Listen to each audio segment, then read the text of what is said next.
Hey, what's up? It's Rob Gordon, the Wingman, here with H-Dip, Joe, to talk about Omen foils. I've been on these for about 2 months now, probably. Starting to figure out what works for me here in the Malibu area. We got light wind most of the time, and I want to wing every day if I can. 1050, 60-liter board right over there. That's about a 5.3 or a 5.4, I believe. That gets me up in anything from 13 mile an hour and up. So the foils are 90 centimeter wingspan. And then this is the 1050, this is the 850. They've got the same profile. They're pretty similar. The main difference is the cord. You got the 850 being a little bit shorter cord. Other than that, they're similar. It's kind of like you got a large and a small. The tails are about the same. You got a large tail, you got a small tail. They match together perfectly. Comes with a bunch of shims. I hardly play with those at all. Mainly I just ride it stock. And they have like a pretty interesting construction, right? Like that's stainless steel in the middle on the fuse. Yeah, so we got the aircraft grade stainless, and it's a pressure fit pocket here. So when you put the mast in, you can crank it down as hard as you want. You need to really get it in there tight. There's no wobble. It's also super low drag. So it's a monoblock, like one piece for everything, or the rear you can move? This piece here, the black carbon, that can come off. I only have one length, so both foils have the same length fuse on it. Tail comes off. It's a bottom mount, 30 millimeter spacing, so you can use other tails. You can use cane tails. You could use Takuma tails. It's pretty interchangeable foil. It's a little bit heavier in the fuse because it's stainless steel, right? But that gives you, like you said, the lower drag and then also the durability. Yeah. How do we make up for that extra weight? It's the No Limits mast. Here's a No Limits V2 collaboration with Omen. This is made specifically for Omen. This is one piece here. There's nothing glued on or bolted on here. So it has their same base plate, but the rest of this is all for Omen. Super light, super stiff. And that's the low ventilation as well because it's the V2, right? Yeah, I can't make this thing ventilate. And that used to bug me about some other third-party masts. What else do you have? You have a prone board, right? This thing looks crazy. It doesn't look that small in the video, but in real life, it looks tiny. I'm 6'1". This is 4'3", I believe. 36 liters. It's got the same numbering system here, so I ride this at 6, same as I ride the 60 liter. It's like they're interchangeable. So it feels exactly the same whether you're riding prone or you're on the wing. They both work. Who's making the boards? This is in a collaboration with Appletree. So the board is made in Europe by Appletree. Everything else is made in the USA. It's Appletree's foam, so the waterproof foam, yeah. So if you get a ding, you can keep riding and then repair it when you get... Don't have to worry about it. Kind of a mini Simmons-esque design. It's super low drag. The tail's pretty beefy, so it just glides across the water, gets up fast. If you really like a handle on your boards, but you don't like the drag, they've got this little FCS fin. You put this little FCS fin in, you got yourself a handle. That's a funny idea. I haven't seen that before. That's pretty cool. Maybe today we're going to do some riding on it. I'll try and get some footage.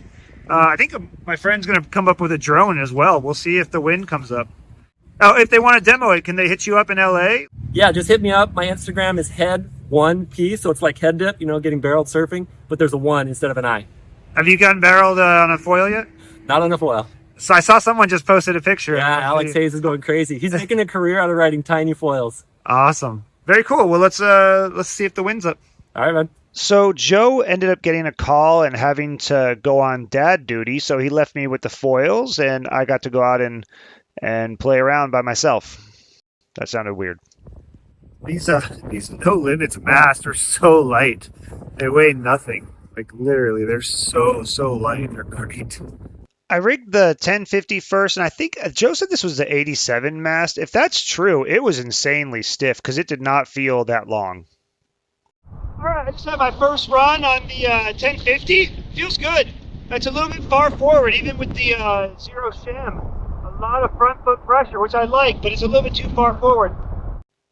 Of course, right after I turned the camera on to record some footage, the wind died and I couldn't get up on foil.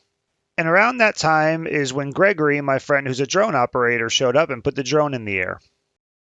So this is Leo at the beginning of the session. There's not that much wind. You can see where the surfers are lined up. Here's one coming in over the rocks in the shallow waves. We can't go that far in usually. And here's me out in the middle of the ocean with no wind. He comes by me and I think you can even see me shout to him, "No wind." The wind did come up shortly after that. I was able to get on foil. But I would disagree with Joe. I wouldn't call this a 13-mile-per-hour foil. Maybe if you had a bigger board or something, but it does require a little bit of wind. I would say it's a good foil for a bigger rider with moderate wind. You can do light wind, but you'd have to have a bigger board, big wing, that kind of thing, or be a smaller rider.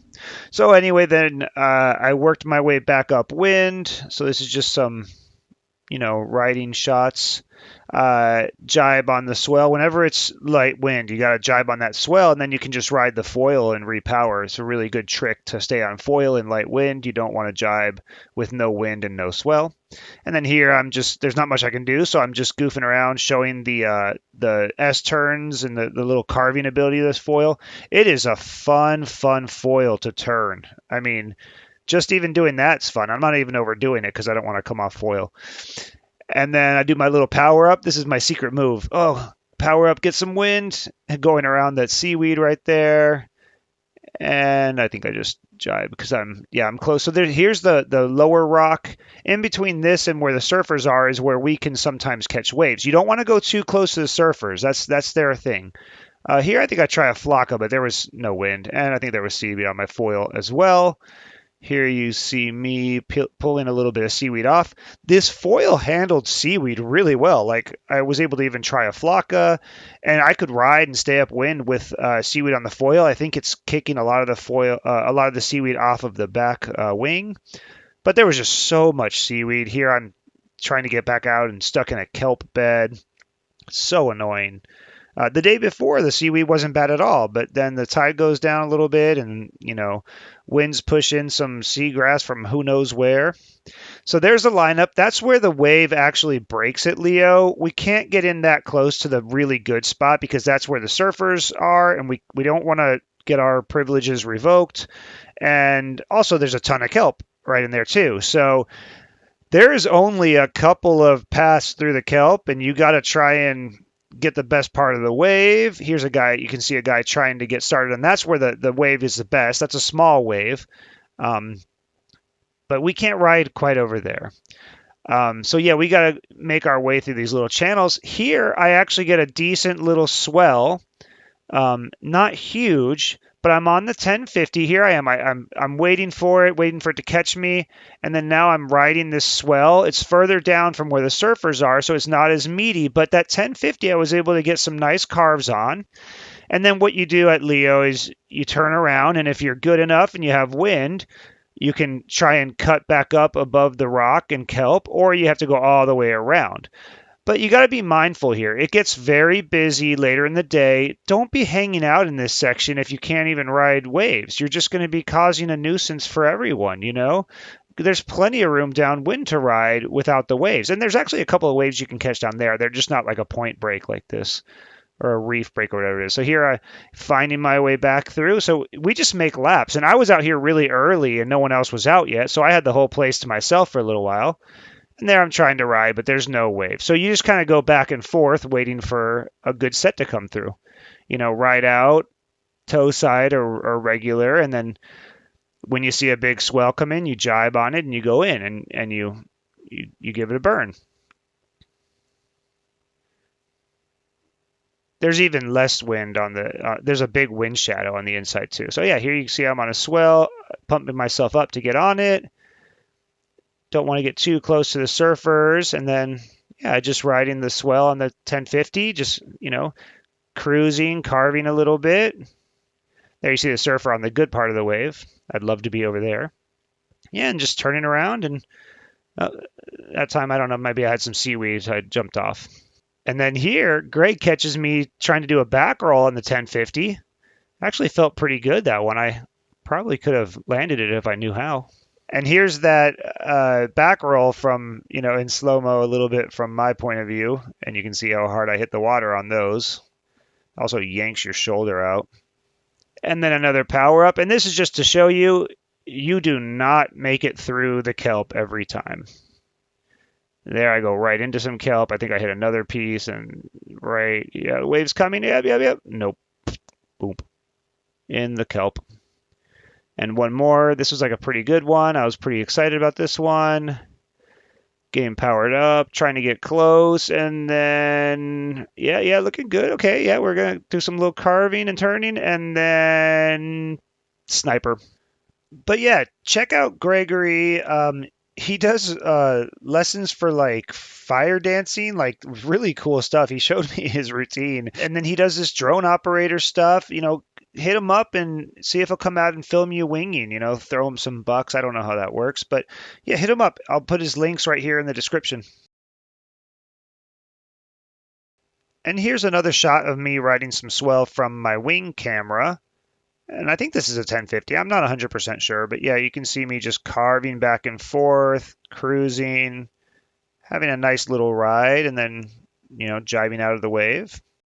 Then I tried a Rayleigh because that went so well, and oh man, that's when I noticed the weight of the foil. So yeah, while the whole foil setup is not that heavy, the fact that the stainless steel is like 3 feet away at that fuse, whenever you throw the board up, you really do feel that centrifugal force or whatever that's called, and it makes freestyle a little bit trickier. And it's too bad that they put that stainless fuse on this thing, because with the light stiff mast and the whole setup is light and the way that the foil is shaped and the way that it rides, it's an excellent freestyle foil, marred by the fact that it's got weight at the far away from your feet. I also worked on some tacks, and I progressively, went into them a little bit harder. The first one was kind of smooth. Second one tips out a little bit. And then this third one, I really went for it, and the whole foil's out of the water. I wasn't able to hold that down. That boomerang tail really drives you through the turns. I did attempt a speed run on the 850, but there was so much seaweed in the water. You don't even know if you have a strand on there when you're doing it, and it's fairly big chop. It wasn't super windy when I was doing my attempt, so this says 23. I mean, I think you could go significantly faster than that, but I didn't feel like it was the fastest foil in the world. It just, there's a little flutter in the wingtips. I don't know. It didn't feel as good as I expected, to be honest, the 850. I attempted a few more flacas. This one I landed, and it was a pretty decent one. Then I went for a bigger one because Clinton and George were in the water and I wanted to show off. I pumped it up a little bit, got some speed, and I threw a pretty big one. Wasn't able to land it. I landed pretty hard on the board. Wasn't able to stick it. The 850 did have some pretty good glide if you maintained speed on it.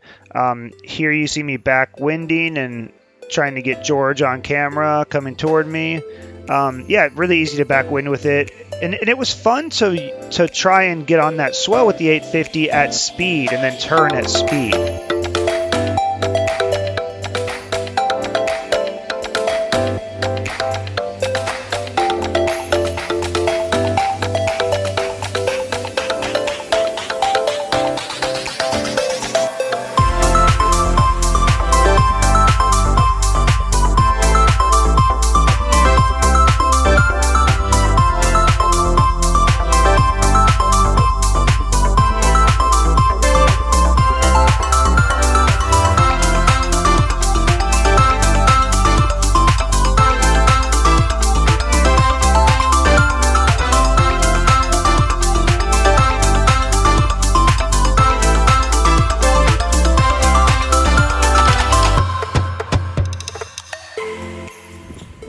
Man, what a session. It was so good. Some good waves. Really enjoyed the Omen. Have some interesting thoughts about it. And I'll have to film that whenever it's not super windy out. I'll do that in a bit. Man, what did I think about this foil? It's funny. Normally, I would have thought that I would like the 850 more than the 1050. I would have thought that the higher aspect ratio would have made a better foil. I preferred the 1050. I thought it had decent low end, and it felt really stable. It had good drive in the wave, felt really good turning. The turning was great. It felt like it was turning on rails. The 850 was faster, had decent glide, did not have a lot of pump.